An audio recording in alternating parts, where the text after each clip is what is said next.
दोस्तों, स्वागत है आप सभी लोगों का हमारे यूट्यूब चैनल पर। आज हम बात करने वाले हैं एक ऐसे विषय के ऊपर जो कि बहुत ज्यादा महत्वपूर्ण है, तो वीडियो में अंत तक जरूर बने रहें। दोस्तों, क्या सच में बलि देने से भगवान खुश होते हैं? तो ये विषय सिर्फ धार्मिक नहीं बल्कि मानवता पर भी आधारित है। दोस्तों, बहुत सारे लोगों को हम ये कहते हुए सुनते हैं कि बलि दो, बलि देने से माता खुश होती है, और वैसे ही इस्लाम धर्म के लोग भी करते हैं।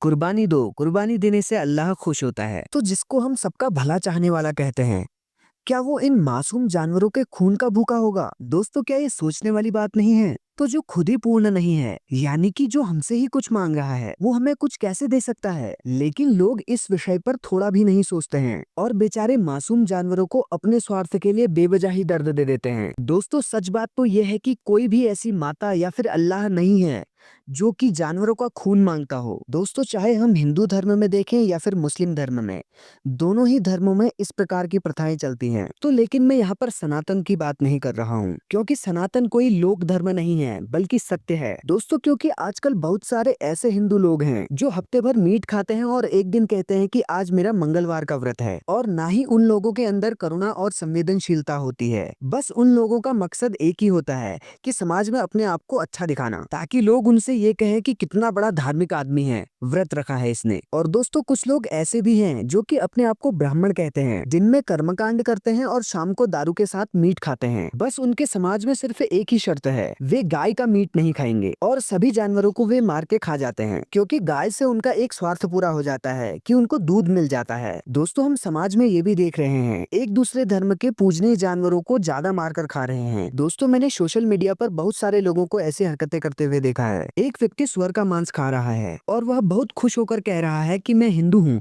और उसने टीका भी लगाया है। और कमेंट में लोग कह रहे हैं कि जो सुअर का मांस खाता है वही असली हिंदू है। दोस्तों, जो हमारा सबसे प्राचीन ग्रंथ है वेद, उसमें ऐसा कहीं पर भी नहीं लिखा है। और वहीं बहुत जगह ऐसा भी देखा जाता है कि गाय को बहुत बेरहमी से काटा जा रहा है और लोग पीछे से चिल्ला रहे होते हैं अल्लाहू अकबर। और मुस्लिम धर्म में बहुत सारे ऐसे त्योहार आते हैं जिनमें वे बहुत सारे जानवरों का कत्ल कर देते हैं, और पूछे जाने पर बताया जाता है कि ये तो अल्लाह और लोगों के प्रति प्रेम है, जिसमें गरीबों और अपने परिवार वालों के साथ मीट को बांटा जाता है। दोस्तों, मैं पूछता हूँ, क्या ये प्रेम शाकाहारी भोजन द्वारा नहीं बांटा जा सकता था? क्या अल्लाह शाकाहारी भोजन द्वारा नहीं खुश होता है? अब कुछ लोग ये तर्क देंगे कि पौधों और पेड़ों में भी जान होती है। दोस्तों, उनकी जानकारी के लिए बता दूं कि पेड़ों और पौधों में जान तो होती है, लेकिन उनमें दर्द महसूस करने की क्षमता नहीं होती है, क्योंकि उनके पास कोई दिमाग नहीं होता है। वैसे भी अगर हम किसी फल को खा रहे हैं तो हम पेड़ का कोई नुकसान नहीं कर रहे, क्योंकि वह अधिक पकने के बाद स्वाभाविक तौर से गिर जाता है, और उसके गिर जाने के बाद पेड़ को कोई भी नुकसान नहीं होता। वैसे ही पौधों का भी है। जैसे अगर गेहूं की फसल पक जाती है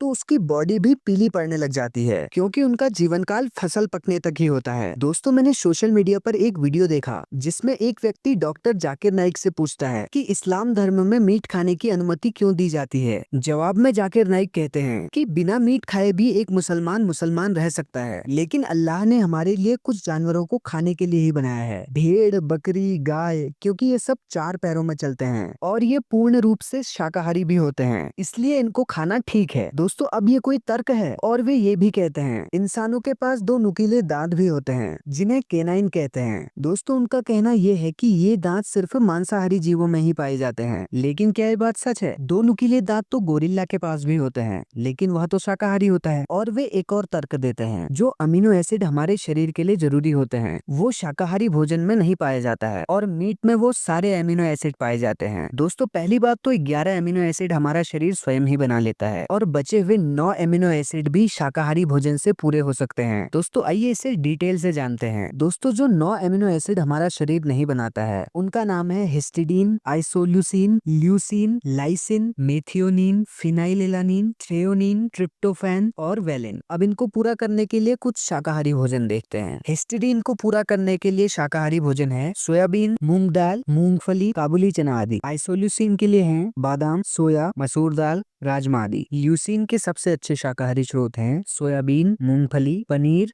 दूध और दालें। लाइसिन के सबसे अच्छे शाकाहारी स्रोत हैं लगभग सभी प्रकार की दालें, राजमा, सोया, हरी मटर आदि। मेथियोनिन के सबसे अच्छे शाकाहारी स्रोत हैं चावल, ओट्स, तिल, मूंगफली, सूखे मेवे आदि। अब बात करते हैं फिनाइलएलानिन की, जिसके सबसे अच्छे शाकाहारी स्रोत हैं बादाम, सोया, कद्दू के बीज, मूंगफली आदि। अब बात करते हैं थ्रेओनीन की, जिसके सबसे अच्छे शाकाहारी स्रोत हैं सोयाबीन, दालें, पालक और पनीर आदि। अब ट्रिप्टोफैन के सबसे अच्छे शाकाहारी स्रोत हैं दूध, दही, पनीर, ओट्स, केले, काजू, चने आदि। अब जो आखिरी बचा है उसका नाम है वेलिन, जिसके सबसे अच्छे शाकाहारी स्रोत हैं सोयाबीन, लगभग सभी दालें, मूंगफली, गेहूं, चावल आदि। तो दोस्तों ये बात तो बिल्कुल झूठी है कि एमिनो एसिड शाकाहारी भोजन में नहीं होते हैं। सच बात तो ये है कि लोग अपने जीभ के स्वाद के लिए बेचारे मासूम जानवरों की हत्या कर देते हैं। दोस्तों ये सिर्फ एक धर्म की बात नहीं है, बल्कि हर किसी धर्म में ऐसे ही कुतर्क दिए जाते हैं। और हाल ही में मैंने एक वीडियो और देखा था, जिसमें त्रिपुंड और भगवा धारण किए हुए एक बाबा बोल रहे थे, किसने कह दिया कि माता को बलि चढ़ाने से माता खुश नहीं होती है। ये सब लोग वैष्णव लोग होते हैं जो कि इस तरह की बातें करते हैं। वे कहते हैं कि क्या हमारे पूर्वज बेवकूफ थे? तो मैं उनसे ये कहना चाहता हूँ कि क्या उनके पूर्वज वेदों से भी प्राचीन हैं? वेदों के ऋषियों ने कैसे ईश्वर को प्राप्त कर लिया? क्या वे झूठे हैं? दोस्तों वेदों में इन प्रकार के लोगों के लिए क्या कहा गया है, आइए एक मंत्र के द्वारा समझते हैं। अंधम तमः प्रविशन्ति ये विद्यामुपासते ततो भूय इव ते तमो यौ विद्यया गुंग्रताः। दोस्तों इस मंत्र का अर्थ है जो लोग अविद्या की ही उपासना करते हैं। वेदों में अविद्या भौतिक भोगों को कहा गया है। कहते हैं जो लोग सिर्फ भौतिक भोगों में आसक्त हैं, मतलब जो लोग भौतिक भोगों को भोगने के लिए कुछ भी गलत कार्य कर जाते हैं, वे लोग तो अंधकार में हैं। और कहते हैं इन लोगों से भी ज्यादा अंधकार में वे लोग हैं जिन्हें पूर्ण सत्य के बारे में पता नहीं है, लेकिन सत्य के नाम का घमंड करके कुछ भी मनमानी आचरण कर जाते हैं। दोस्तों सत्य बात तो यह है, बलि आदि को देकर लोग सिर्फ पाप कमा रहे हैं, ना कि पुण्य। दोस्तों सच्चा पुण्य और धर्म तो सिर्फ एक ही है, जिसका नाम है सत्य। दोस्तों आइए इसे एक वेद मंत्र द्वारा समझते हैं। यस्तु सर्वाणि भूतान्यात्मन्येवानुपश्यति सर्वभूतेषु चात्मानं ततो न विजुगुप्सते। जिसका अर्थ ये है कि जो मनुष्य सभी भूतों में, भूतों का अर्थ है प्राणी, जो मनुष्य सभी प्राणियों में ईश्वर को देखता है और साथ ही ईश्वर में सभी प्राणियों को देखता है, वह मनुष्य किसी से घृणा नहीं कर सकता। तो सच्चा धर्म तो सिर्फ मानवता ही है, जिसे हम सनातन भी कह सकते हैं। इसलिए जो मनुष्य द्वैता भाव रखता है या फिर जीवों पर दया नहीं करता, उसे अपने आप को सनातनी कहने का कोई हक नहीं है। दोस्तों सनातन सिर्फ गाय को पूजनीय नहीं मानता, बल्कि सभी जीवों को पूजनीय मानता है। और दोस्तों ब्राह्मण कहने का हक सिर्फ उसी को है